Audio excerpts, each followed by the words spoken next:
First in line for ZTE at MWC this year is the company's new flagship smartphone offering. The ZTE Axon 10 Pro 5G, pictured above, is not only one of the first devices we're seeing with the Snapdragon 855, but also ZTE's first 5G capable smartphone.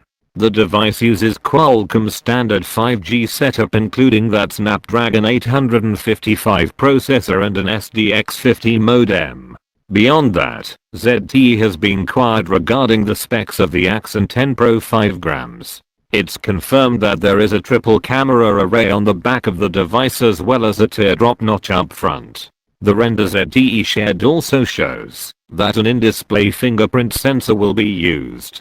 The company hasn't officially mentioned anything about the RAM, storage, or the display specs, but one report claims a 6.47-inch FHD Plus AMOLED display, 6GB RAM, 128GB of storage, and a 48MP camera on the rear.